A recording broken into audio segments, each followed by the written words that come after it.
Mr. President, bugbog sarado siya. Dito sa video, kuha mismo ng staff ko, Mr. President. Kinukuha, sinakay, pinilit isakay doon sa sasakyan. Tapos umalis.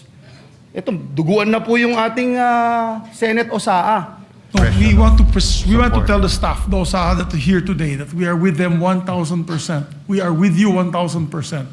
And if that had happened, that I was around, makipagsuntukan din ako sa kanila, bahala na.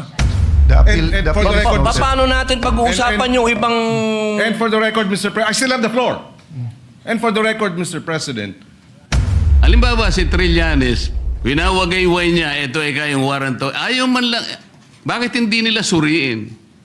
Early in the morning, an NBI representative came to see me and told me they have a warrant of arrest for Senator De La Rosa. I said, simply, I said, coordinate with OSA. As simple as that. Why? I didn't realize that he was coming. Maraming salamat po, Ginoong Pangulo. Walaikum salam. Ako po ay nandito sa inyo pong harapan. Ginoong Pangulo, ako po ay gusto ko lamang pong linawin ang ilang mga bagay patungkol po sa napakarami pong lumalabas ngayon. Iba't ibang komento, iba't ibang opinyon na parang ang dating sa taong bayan ay magulo tayo dito. Yun po ay hindi magandang impresyon. Sapagkat yung pong nangyari na ang ating mahal na kasama, Senator De La Rosa, noong siya po ay lumabas dito sa atin, malinaw na po na merong warrant of arrest galing sa ICC. Kung nung mga panahon po dati ay kine-question siya, tinatanong siya kung bakit siya nagtago. Ngayon po ay wala ng question. Ako po ay nagsasalita bilang isang artista. Sapagkat ginawa ko na po ang mga buhay ng mga magagaling na tao. Katulad po, nung ginawa ko ang buhay ni Senator Lacson, yung 10,000 hours, pati po yung kanyang pagtatago, yun po ay sa kadahilan ng may prinsipyo siyang pinaglalaban. At ganoon din po, nung ginawa ko ang buhay ni Senator Bato de la Rosa, may pinaglalaban na prinsipyo itong taong ito. Hindi siya kriminal. Ang napakapangit po na impresyon na binibigay, parang tayo dito sa Senado ay nagtatago tayo ng kriminal. Wala pa pong kriminal dito. Wala pa pong napapatunayan dito. At higit sa lahat, Ginoong Pangulo, ngayon lang po natin napatunayan na tama ang sinasabi ng ating mahal na kasama na may warrant of arrest sa kanya ang ICC. Kaya dito po sana, Ginoong Pangulo, nabubura na yung sinasabi na siya'y nagtatago ng walang dahilan. Yung po yung sana ang maging maliwanag sa taong bayan na meron din po tayong adopted Senate resolution. Ito po yung number 44 na malinaw po doon sa resolution na ito expressing the sense of the Senate of the Philippines to protect all Filipinos against extrajudicial rendition and guarantee then a reasonable time prior to their surrender by extradition from the Philippines to seek redress from the courts and avail of legal remedies. So wala po tayong ginagawang kaimposiblihan dito dahil sinusunod po natin ang resolution natin. Dahil siya po, inaasahan natin at meron din po siyang pending na TRO sa Supreme Court. Ginoong Pangulo, sana wag po tayong magkaroon ng mga mixed messages dito. Hindi ko po hinihingi doon sa ating mga kasama na bumoto ng no dito sa resolution nito na pumanig kay Senator De La Rosa. Pero sana naman, huwag pong idamay ang buong Senado kapag sinasabi na tayo'y magulo, tayo'y katawa-tawa? Dahil tayo naman po ay nasa katwiran. Kung hindi tayo nagkakaintindihan sa katwiran, wag tayong magsiraan. Dahil tayo naman po sumusuporta kapag tama naman at hindi naman patungkol sa ating bulwagan. Pero pagkatungkol sa ating bulwagan na ang pinag-uusapan, wag po sana tayong magsiraan. Ito pong pagkakataon nito, Ginoong Pangulo, sana'y maging masaya tayo na nandito na ang ating kasama. Na kahit pinaghahabol, diyan ay pumunta dito at ipinakitang siya ay isang senador. Noong siya ay wala dito, hinahanap. Nung dumating, tatanungin natin, bakit siya nandito? Pambihirang buhay ito. Sana, mga mahal kong kasama, bagamat tayo ay magkakaiba ng kulay sa politika, pagdating dito sa ating bulwagan, proteksyonan natin ang Senado. Hindi dapat pinapayagan natin sa labas ng gate natin, may nagche-checkpoint. Mahal na Ginoong Pangulo, maraming salamat po. Wala kaming tulog. Pasensya na kayo. I will refer the manifestation of the Honorable Senator Robin to the Padilla to the Committee on Rules and Public Order. But before that, may I make 3 points of information for all of us. Before that, an appeal sa lahat ng naka-video kagabi, whether dito sa labas ng session hall, whether dyan sa baba, dun sa ginulpi na member ng ating Office of the Sergeant of Arms, or dun sa labas, please volunteer and submit your video because we agreed with the NBI that they will conduct a fact-finding. The Senate will also conduct a fact-finding. And the NBI director promised us that if any of his agents exceeded their authority, they will be dealt with by law, whether administrative or criminal charges. I'll just finish, Senator Subirmay. So his report was that nangharas daw yung Osaha, but when I showed him the video, he was also surprised. But of course, there are many videos. So that's my first point, that in reaction to what you said, iba yung magulo Senate, iba yung ginugulo ang Senate. Diba? Kahit sinong tahimik, pag ginulo, magmumukhang magulo. But today shows you na walang gulo. Number 3, I think that is the inherent weakness of social media versus news. Legitimate, I will not use legitimate because everything is legitimate no matter what the platform. But what I'm saying is that when people cut interviews, so for example, I think Senator Trillanes said, anong pinagsasabi ng mga senador, including myself, he gave up.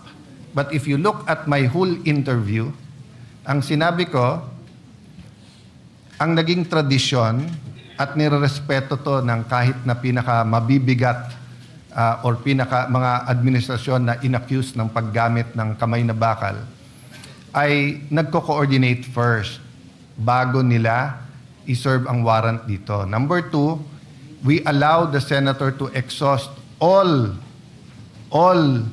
legal remedies. And number 3, in the case of Senator Bato, it has to be a warrant issued by a Philippine judge in a Philippine court. And still, he has to be given the right to exhaust all his legal remedies. And then, ang tradisyon nun is that kinakausap ang senador pagka wala ng legal remedy, na respetuhin din ang sarili niyang institusyon, ang Senado, by giving up. Which yun po ang ginawa ni Senator Trillanes at Senator De Lima, pero mukhang meron silang selective amnesia. Nabura yung part where they sought the protection of the Senate, nandun na sila sa pag-surrender. Secondly, lastly, nire-iterate ng NBI na pinayagan silang pumasok. Pero sabi ko, siguro naman kahit pinayagan kayo pumasok, walang pumayag na makipaghabulang kayo sa isang senador. So sabi niya, yan daw ang standard pagka ang isang inaaresto ay tumakbo. Ngayon, ang sabi naman namin, look at it from our point of view. may session, we were in session, alam niyong kailangan yung boto niya, tapos hahabulin niyo para hindi makapasok ng session. So, mahaba yung usapan, no? But we and Senator Amy, Senator Pia, Senator Loren were the voices of the institution yesterday. No, I played more of a diplomat mediator role so that we can get to that. So now that they're doing their investigation, I hope the Committee on Rules, Committee on Public Order, or if we refer it to if the pleasure of the body is the Committee on Justice or Rules instead of Public Order, we will get to it soon. But today proves that hindi tayo magulo. Pag hindi tayo ginugulo, hindi tayo magulo. Diba? Senator Zubiri? Yes. Yes, Mr. President. Senator Senator Zubiri and then Senator Marcoleta, Mr. President. Very quick, Mr. President. Mr.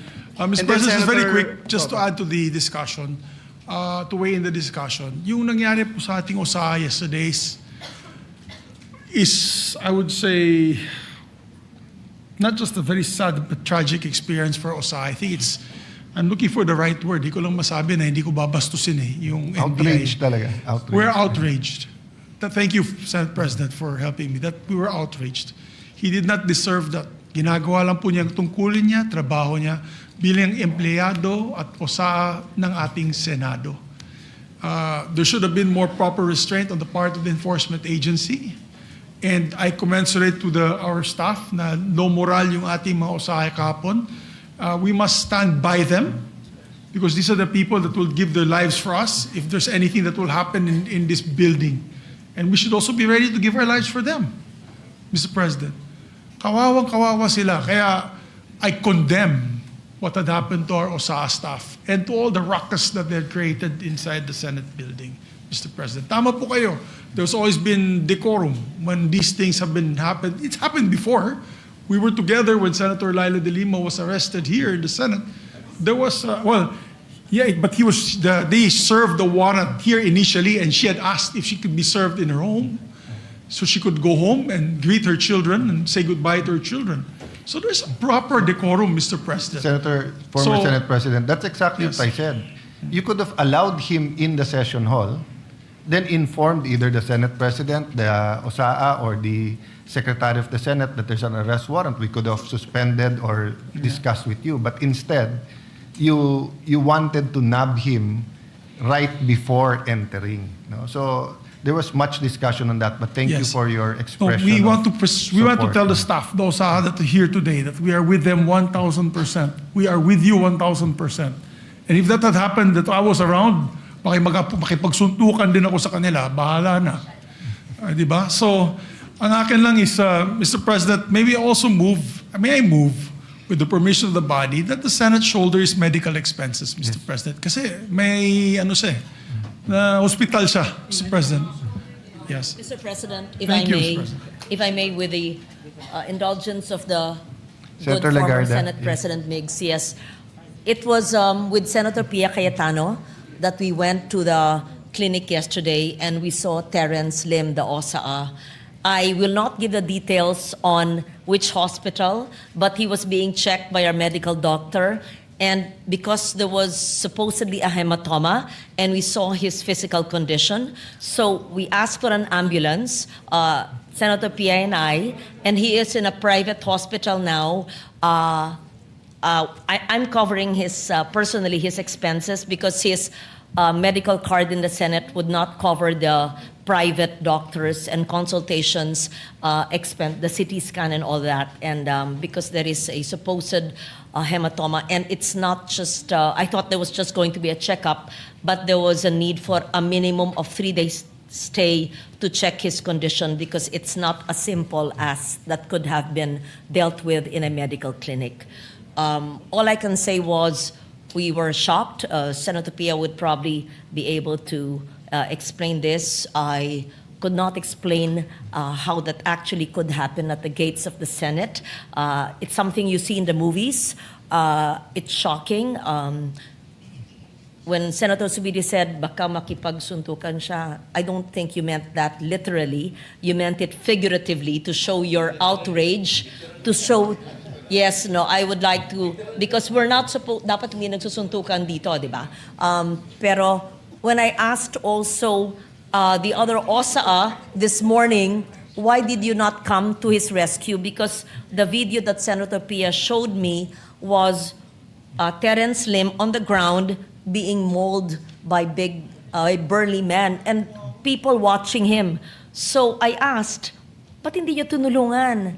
I cannot give it the details for a fact. The spot report will explain why. They told me what happened. I cannot put it on record unless I have first-hand knowledge. But it shocked me when the OSA gave me the information today. I don't want to say it because I don't have first-hand knowledge. The spot report will explain. All I can say is that on the humanitarian side, we brought him through ambulance. And my staff, I thank her, I have a caregiver, nurse ba siya, yung isang staff na pinasamahan ko hanggang midnight magkasama hanggang dumating yung asawa.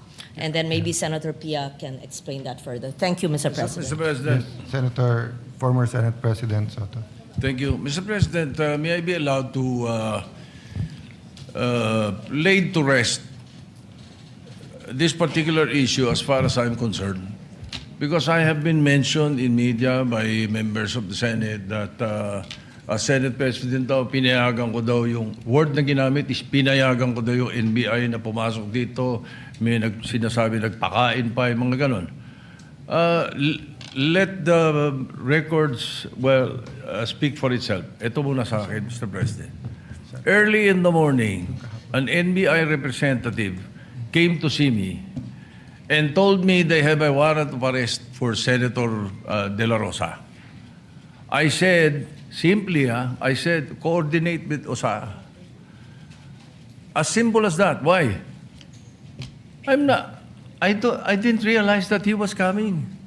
I didn't know that he was going to be there in the afternoon. I just thought it was a simple information given the Senate President that a member of the Senate was being issued a warrant of arrest. It was simple as that. Yeah.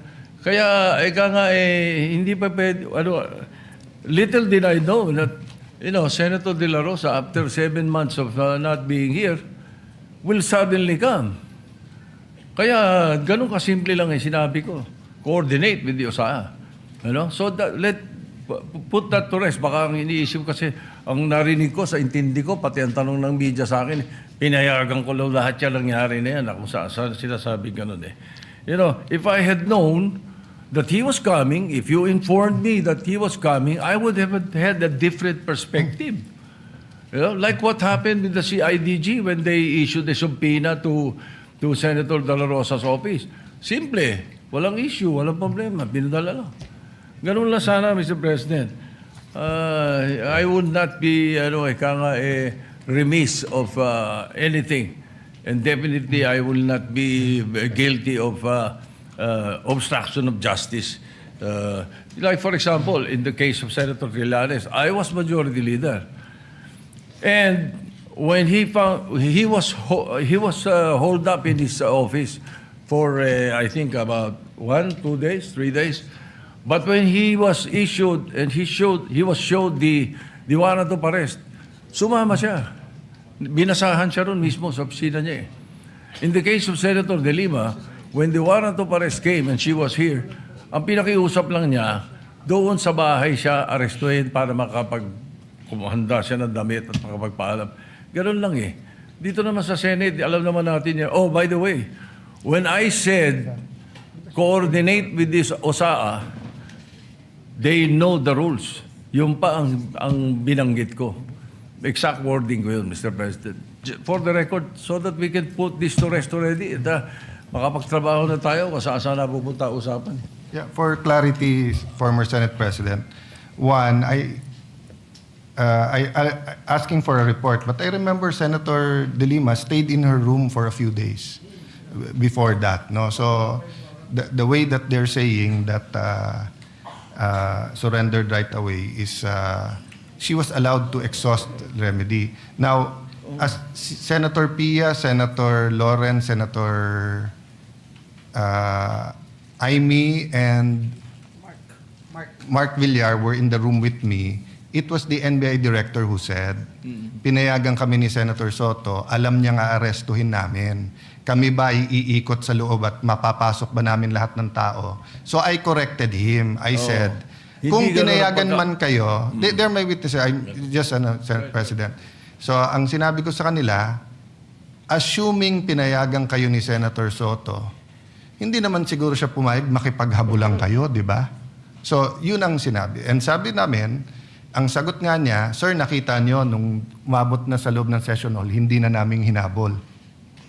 So sabi ko, that doesn't make it less problematic. That means you have to stop, no?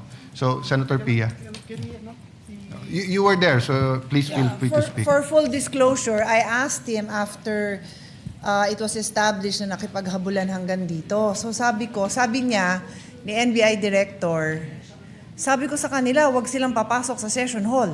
Sabi ko, so ang instructions nyo is hanggang lang makapasok, hanggang dun lang sa pinto bago mag-session hall, hahabulin nyo?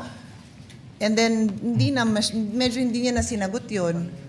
So, that's what is the logical conclusion na hanggang tumungtong sa session hall, habulin nyo, gawin nyo, because I asked, what is your objective? Na i-serve yung warrant? Yes. So, may kasamang habulan. And basically, the answer seems to be yes. And He did say yes, but And Major wasn't General no. Samonte said that at 2 p.m., the warrant of arrest was shown to former Senate President in the presence of undersigned, but copies were not allowed to be distributed.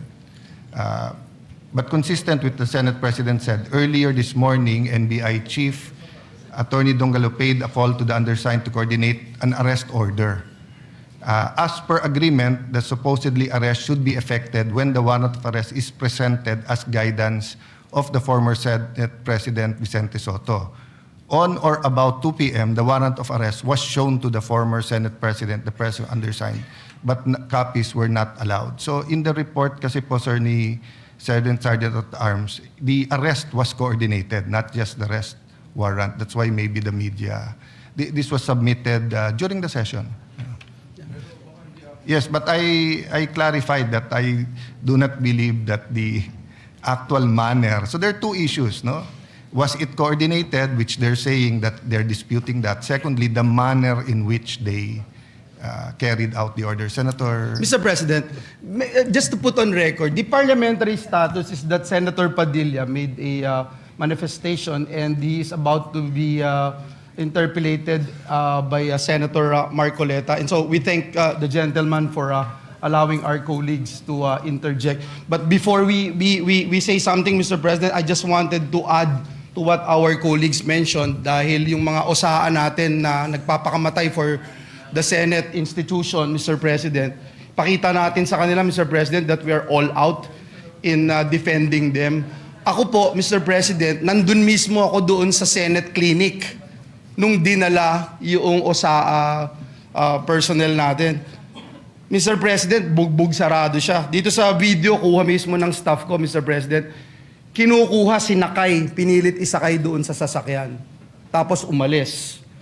Ito, duguan na po yung ating Senate OSAA.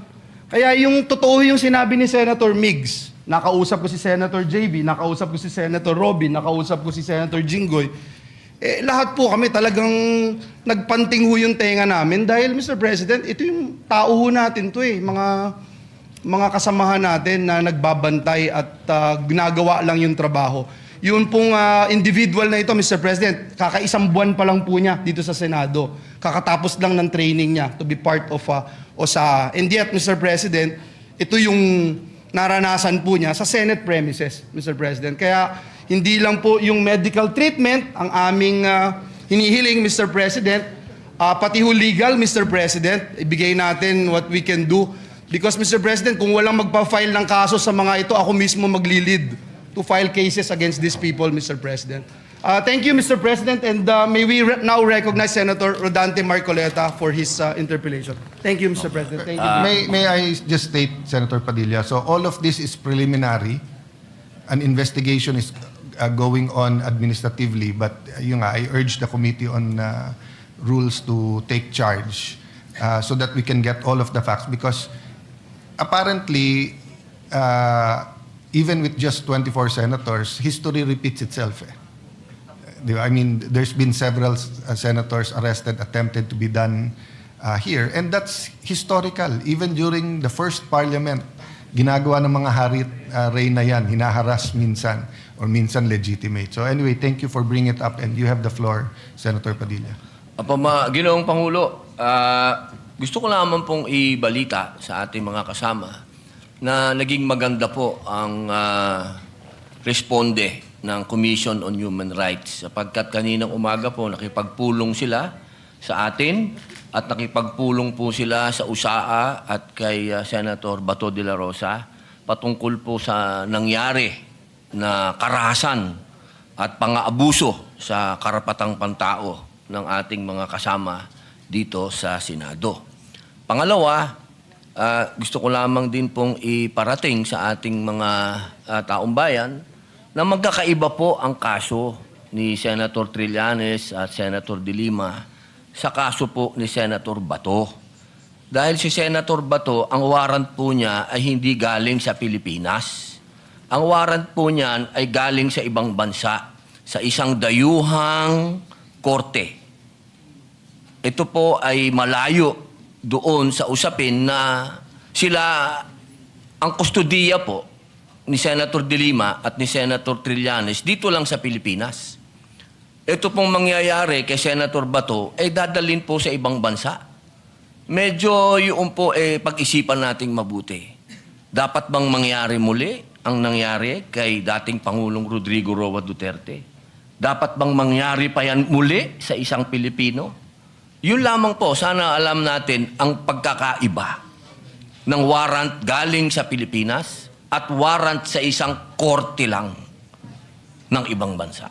Yun po, maraming salamat po. Point of order, Mr. President. Point of order, Mr. We were going to Point of recognize order. Senator Marcoleta, but this is a point of order, Yes. so we recognize Yes, Senator Mr. Pangilinan. President, my understanding is this matter was already referred to the Committee on Rules. And any on all such manifestations should have been referred to the Committee on Rules. Senator Pangilinan, Senator Lacson gave several privileged speech, even if the matter was already referred to the committee report. I So, understand, Mr. as a matter of President. tradition, I understand, Mr. we allow that. Ginoong Pangulo, nilabas yung warrant of arrest kagabi lang, tapos na tayo dito. Yeah. I Yes, that's why understand. this. Na sinabi po na yung warrant of arrest ay tunay. I understand, Mr. President, and therefore I'm appealing that perhaps this matter should be tackled in the committee rather than in this in plenary so that we can address other concerns, Mr. President. The appeal- And the for the appeal is record, noted. Paano natin pag-uusapan And- yung ibang... And for the record, Mr. President, I still have the floor. And for the record, Mr. President, we voted against resolution number 44.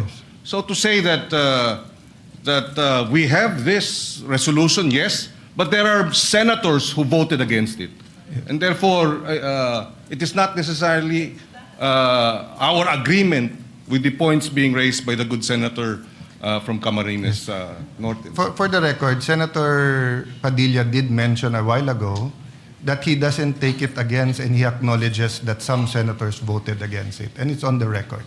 Having said that, the appeal is noted, but I just like to mention that we usually give each other leeway depending on the importance of the matter, and the threat to Senator Bato is live. There's been no official communication that he is free until a Philippine court issues a warrant of arrest. No? So I ask the patience of each member, but acknowledge the statement and the interpretation, the proper interpretation of the rules by Senator Pangilinan. So you May may we ask proceed, Senator Marcoleta, Mr. President? Yes, Senator Marcoleta, He's you're been now waiting for recognized. quite a while. Salamat po, Mr. President. Kahapon pa po ako naghihintay. Ang dami na po kasing nagsalita. Sana po kung sino naman yung nauna na nagsabi, pakiunan nyo naman po. Sa akin lang po, nagpo-point of order po tayo, pero tayo rin naman po nagbabiolate ng ating patakaran. Nangyari po kasi yung nangyari kahapon, Mr. President, sa unang kasaysay, sa kasaysayan ng institusyong ito. Nakita ko po, Mr. President, kung paano ginawa ng mga NBI yung ating pasukan. Gumawa po sila ng checkpoint. Sa akin pong palagay, magmula po nung panahon ng Philippine Assembly, hanggang ngayon, wala pa pong nangyaring gano'n. Dahil po sa respeto sa tatlong dakilang nagkakahating bahagi ng ating pamahalaan, ang executive, legislative, at saka yung judiciary. Ngayon lamang po nagkaroon ng ganitong insidente kung paano niyurakan ang dangal ng institusyon na tayo pa po ang naririto. Mr. President, gusto ko po sanang magtanong ng ilang mga bagay sa ating kasama, sa kanyang mga tinuran na pangyayari, kaugnay po ng tangkang paghuli kay Senator Bato. Yun ang Pangulo, mas maganda pong makatanggap tayo ng mga katanungan sa ating kasamang kahapon pa nag-aantay. Salamat po, Mr. President. Please proceed unless you want to postpone that till tomorrow. Mr. President, Your Honor, kanina po ay marami rin pong gustong magtanong sa akin ng mga miyembro ng press. Bagamat tinangka ko po na wag munang umarap sa kanila dahil minsan po, imbes na makapag-clarify ka, lalo pong dumadami po ang mga issues. Kaya ako na pong nagpilit na parang iniiwasan ko na po. Kaya lang, hindi mo po maiwasan. Sa dami po nila, talagang hahabulin ka po eh. Ang una po nilang tanong sa akin,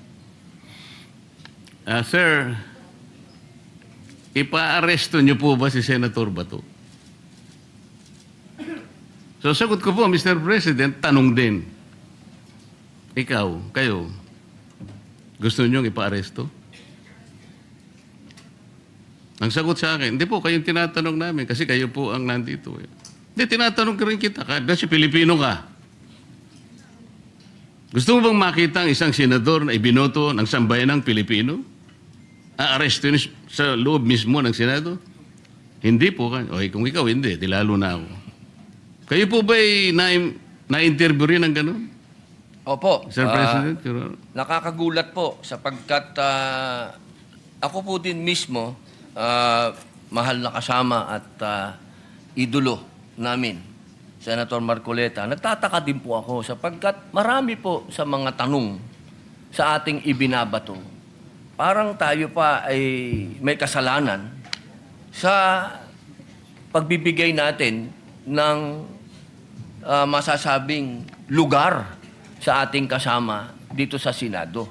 Samantalang meron naman po tayong adopted resolution number 44. Ako po'y nagtataka talaga bakit ang mga tanong ay para bang tayo ay harboring kagad ng kriminal. Ginoong Pangulo, Your Honor, yung nangyari po kahapon, mas naniniwala po ako sa dating Pangulo natin, Senator Soto, sa kanyang sinabi.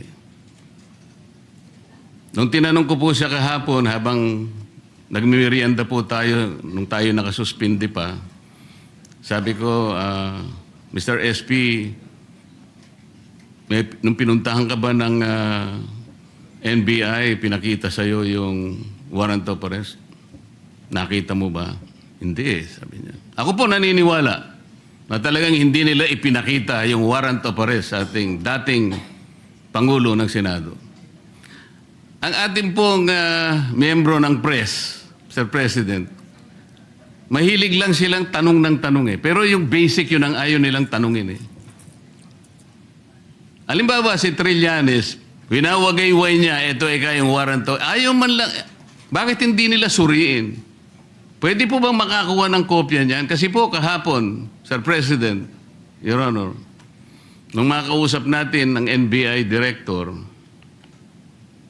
pwede mo ba kaming bigyan ng kopya ng warrant of arrest?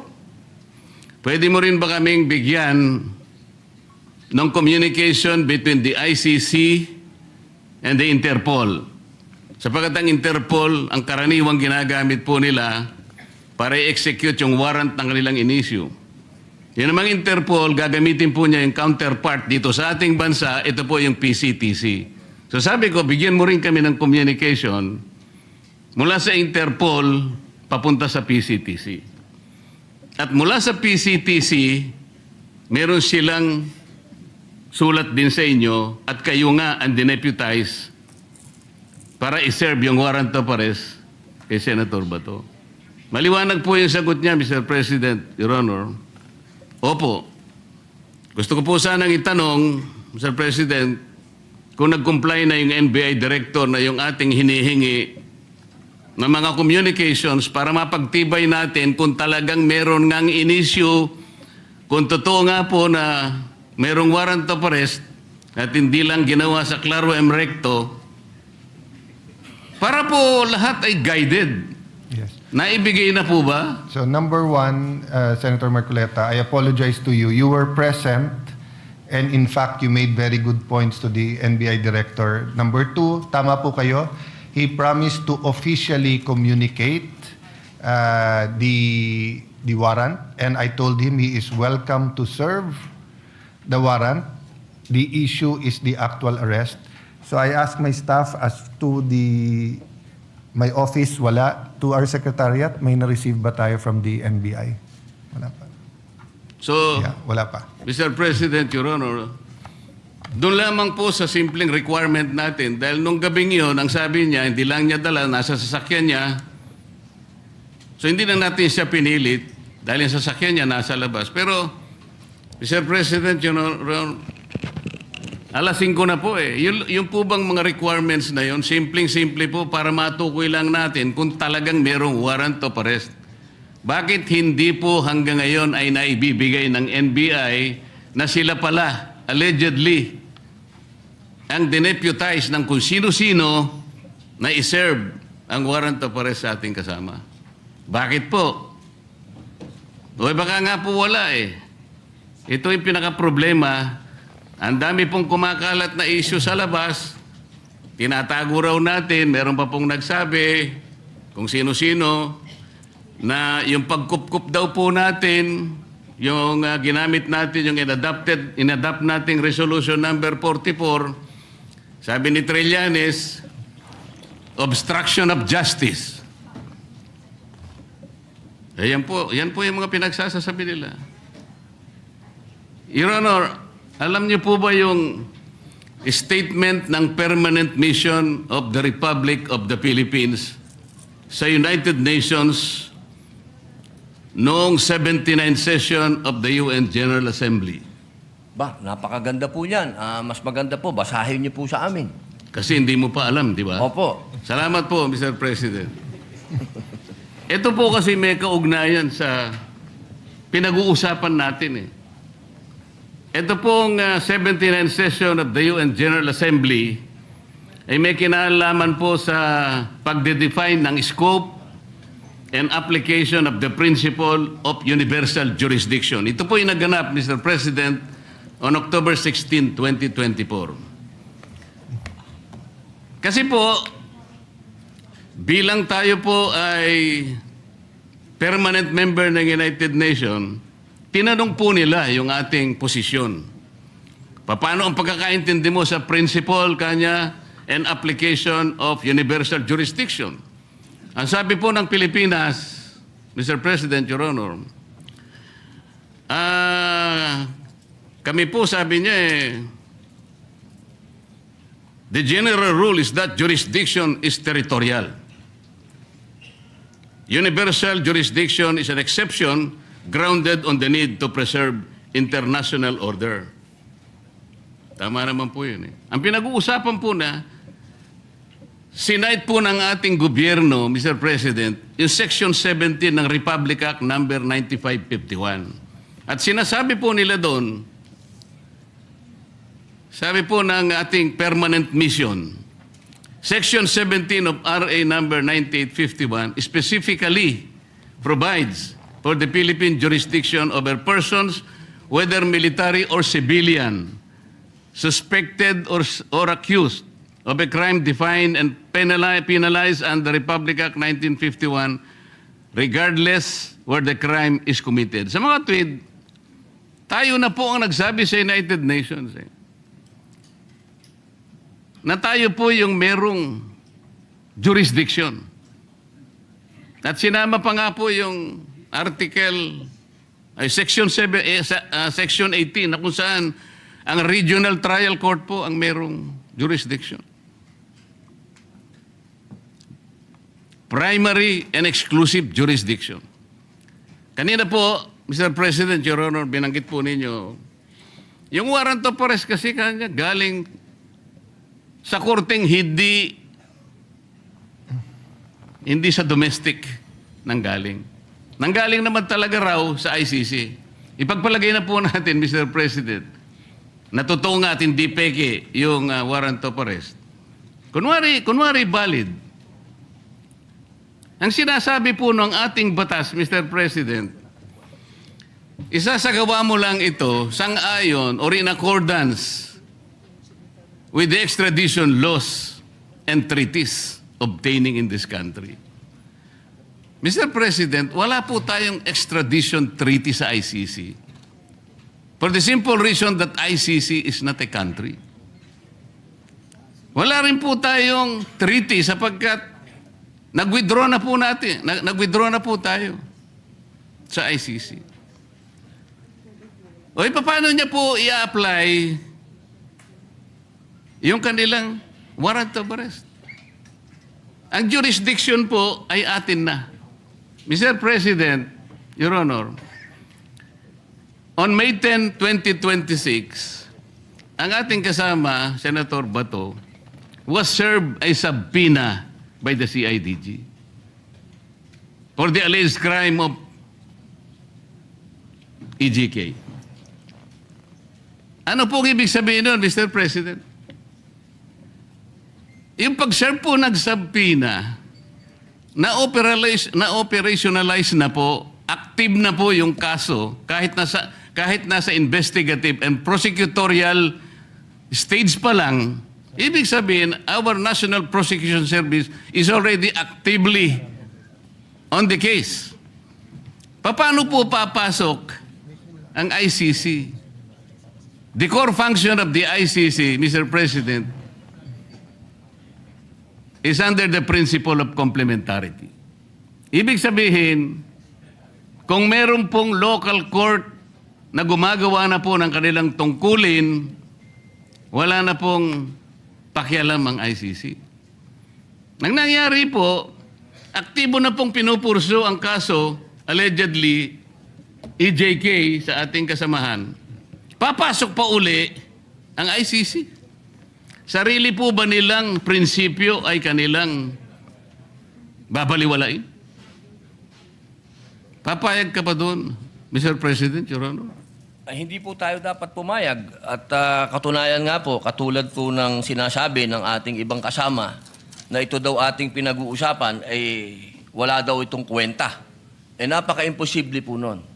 Sapagkat itong ating pinag-uusapan, katulad po ng sinasabi ninyo, soberenya ito ng Pilipinas. Kung sa paniwala po nila, ay hindi. Pero sa paniwala po natin, sayang yung bandila na yan kung tayo po ay magpapasakop sa isang korte lamang na hindi naman isang bansa at uutusan tayo na isuko ang isang senador sa kanila. Salamat po sa inyong sagot, Mr. President, Your Honor. At nung tinangka po nila na mag-serve daw ng di umano ay warrant of arrest, Mr. President, bakit po ang nagsisilbing process server ay si Antonio Trillanes? Sheriff po siya ngayon yata ng ICC. Meron po ba kayong impormasyon na si po ay naglilingkod na sa ICC o sa Interpol, Mr. President, Your Honor? Siguro po, action speaks louder. May dala po siyang warrant, so sheriff. Kung totoo na meron siyang dalang warrant. Yun po. Opo, pag napatunayan po na yun ay warrant of arrest, sheriff na po siya. Kailangan pong malaman natin kung siya ay process server, sheriff, o deputized officer ng ICC o ng Interpol. At kailangan tawagin din po natin, Mr. President, ang representasyon ng Philippine Center for Transnational Crime sapagkat sila po yung counterpart ng Interpol. Pagka po binaypass nila yung opisina na yun, maliwanag na maliwanag po, peki po yung warrant of arrest, Mr. President. At peki din po yung nagseserve ng warrant of arrest. Naniniwala po ba kayo? Hanggat hindi po natin nakikita ang kopya na yan, lumalabas po na peki yan. Mr. President, Your Honor, alam niyo po ba yung bilateral immunity agreement sa pagitan ng United States of America at ng ating bansa? Alam ko po yan, nasa Quran po yan. Nasaan po? Nasa Quran po. Ang binabanggit ko po ay ang nasa paragraph 2 ng bilateral immunity Di po. agreement. Kaya ako po sinabi nasa Quran dahil ang sabi po sa Quran, kapag yung bagay na hindi mo alam, itanong mo sa nakakaalam. Pakisabi po. Opo. Hindi po, tinatanong ko lang naman po kung alam ninyo kasi kung alam na ninyo, hindi na po ako magtatanong. Di po, kaya ipaalam nyo na po sa amin. Ayan. Mr. President, ito pong sinasabi kong ito, may kinalaman na naman po kasi. Malaki ang kinalaman sa ating pinag-uusapan ngayon. Dito po kasi sa paragraph 2 nitong bilateral immunity agreement na ito, na ginawa noong May 13, 2003, minsan po itawagin ito na non-surrender agreement. Sinasabi po rito na ang isang citizen ng isang partido, ibig sabihin ng Amerika, na nandito sa ating bansa, ay hindi mo pwedeng isurrender o i-transfer by means o sa isang international tribunal for any purpose unless such tribunal has been established by the United Nations Security Council. Ano po ang ibig sabihin nun, Mr. President, Your Honor? Yung ICC po kasi, hindi po established international tribunal ng UN Security Council. Kaya nga po, kung mapapansin nyo, Mr. President, Your Honor, ang Amerika at saka ang Russia, hindi partido ng ICC. Wala silang, ayaw nila yan. Kinamumuhian nila yan. Dito po sa agreement na ito, tayo po, ang bansa natin, may katungkulan na hindi niya isusurrender ang isang Amerikano. Militar man yan, civilian, o no, nang walang consent yung Amerika. Ano po yung ironical implication nito, Mr. President? Tayo po pumayag sa pagitan ng kasunduang ito na ipagmamalasakit natin ang isang Amerikano na nandito sa ating bansa, hindi siya pwedeng i-transfer o surrender sa ICC sapagkat yan ay hindi recognized ng UN Security Council. Pero tayo, senador,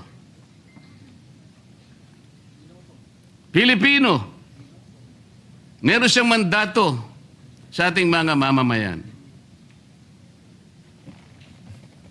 Hindi ba kabalintunaan ito, Mr. President, Your Honor? Opo.